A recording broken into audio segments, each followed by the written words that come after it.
Hello guys, कैसे हैं आप सब लोग। मैं हूँ रहनुमा और आपका बहुत बहुत स्वागत है।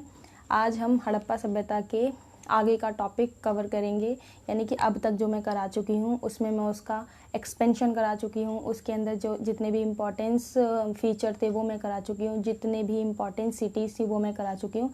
थोड़ा सा अब उनकी सोसाइटी, थोड़ी सी अब उनकी पॉलिटी, थोड़ी सी उनका इंडस्ट्री, ये सब देख लेते हैं। और इसी के साथ हम इसकी स्क्रिप्ट देख लेते हैं कि कैसी स्क्रिप्ट थी, इससे रिलेटेड क्वेश्चन पूछे जाते हैं। टॉपिक में से किसी भी तरीके की चीज़ें ना छूटें, ठीक है।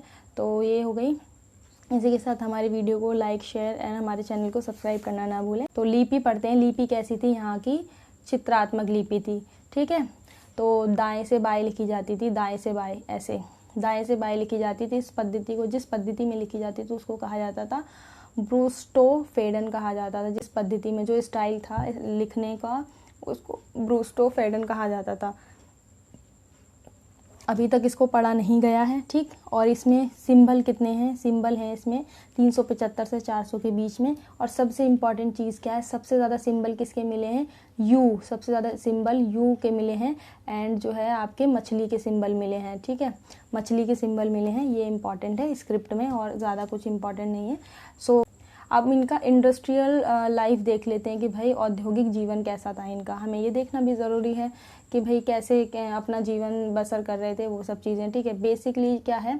बेसिकली एग्रीकल्चर और ट्रेड दोनों पर आधारित थी, यानी कि एग्रीकल्चर भी कर रहे थे और ये ट्रेड भी कर रहे थे, ठीक है। तो कपास की खेती सबसे पहले हड़प्पा सभ्यता में की गई, ठीक है।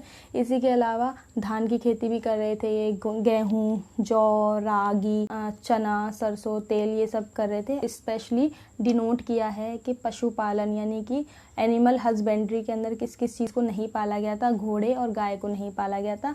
अपवाद क्या है इसके अंदर? एक्सेप्शनल केसेस क्या है? राणा गुंडई के अंदर घोड़े के दांत मिले, यानी कि घोड़े को पाला नहीं गया है, घोड़े के दांत मिले हैं, ठीक है। तो इन्होंने ये बताया है कि पालते नहीं थे, मे बी शायद कहीं से रखना उसे पसंद हो, तो मे बी शायद इसीलिए। हालांकि ऐसे नॉर्मली पाला नहीं जाता था यहाँ पर, ठीक। तो हम ट्रेड देख रहे हैं कि ट्रेड और एग्रीकल्चर दोनों ही चीज़ों में इन्वॉल्व हैं। तो हमें ये भी पता होना चाहिए कि भाई इंटरनेशनल और नेशनल दोनों तरीके से ट्रेड किया जा रहा है। कहाँ कहाँ से क्या क्या चीज़ जा रही है, क्या क्या चीज़ें नहीं आ रही, ये हमें पता होना चाहिए, ठीक है।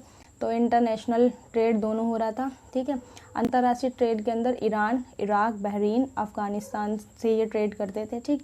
और आयात कहाँ से? यानी कि ये जो अफ़गानिस्तान, मतलब मंगवाते क्या चीज़ें कहाँ से थे? अफ़गानिस्तान से लैपिस लैजुली पत्थर और कर्नाटक से सोना लेते थे, ठीक है। और निर्यात क्या करते थे? ये बाहर क्या भेजते थे? कपड़ा भेजते थे, मसाले, मोती, हीरे जवाहरात, धातु और मृदभांड। अब इनकी रिलीजियस थॉट थोड़ा देख लेते हैं। रिलीजियस लाइफ कैसी थी? पशुपतिनाथ की पूजा की गई है। मैंने बताया पशुपतिनाथ की मूर्ति आपको मोहनजोदाड़ो में मिली है। पत्थर की पूजा करते थे ये, पीपल के पेड़ की पूजा करते थे, मातृ देवी की पूजा करते थे। मैंने आपको बताया है कि हड़प्पा के अंदर मातृ देवी की मूर्तियाँ मिली हैं।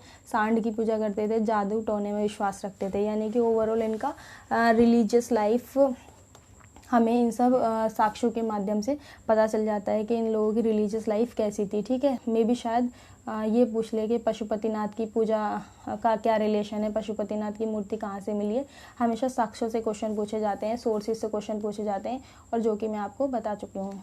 कम टू द नेक्स्ट पॉइंट। राजनीतिक जीवन हम देख लेते हैं। पॉलिटिकली कैसे थे? राजनीतिक यानी कि पॉलिटिकल ऑर्गेनाइजेशन कोई नहीं है, इसका कोई आभास नहीं है, हमें स्पष्ट रूप से इसका कोई वर्णन नहीं मिलता है। लेकिन ऐसा माना जाता है कि जो ट्रेडर हैं, ठीक है, जो ट्रेडर्स हैं वही शायद शासन व्यवस्था को देख रहे थे, ठीक। ये है हंटर। क्या कहते हैं? हंटर के अनुसार मोहनजोदड़ो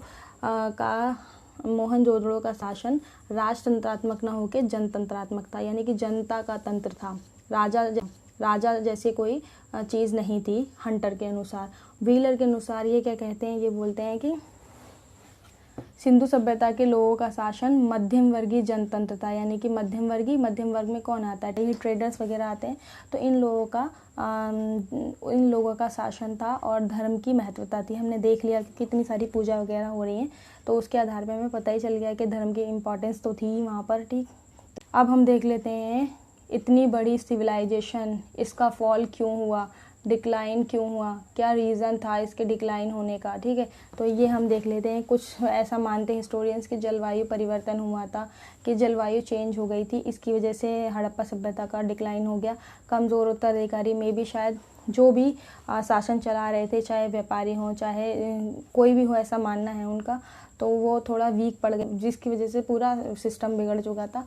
महामारी पेंडेमिक की वजह से ये पतन हो गया था इनका, ठीक है। उसको मतलब फिट नहीं रह पाए, यानी कि सरवाइव नहीं कर पाए उस पेंडेमिक में, जिसकी वजह से डे बाय डे जनसंख्या कम होती गई, और भूकंप के कारण और बाढ़ के कारण भी है, फ्लड।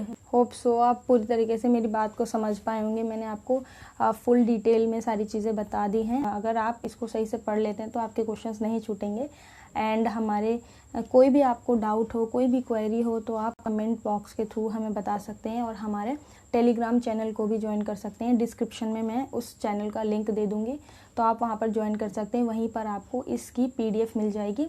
सो डोंट वरी कि भाई हम इसको कैसे नोट करें, तो ये वाली प्रॉब्लम भी ख़त्म हो जाएगी। तो मैं PDF डाल दूँगी टेलीग्राम चैनल पर। Keep watching, keep supporting, and हमारे चैनल को सब्सक्राइब करना ना भूलें। हमारे वीडियो को लाइक एंड शेयर करें। आप सेफ रहें, अपना और अपनी फैमिली दोनों का ध्यान रहें। स्वस्थ रहिए, हंसते रहिए, पढ़ते रहिए। Thank you so much.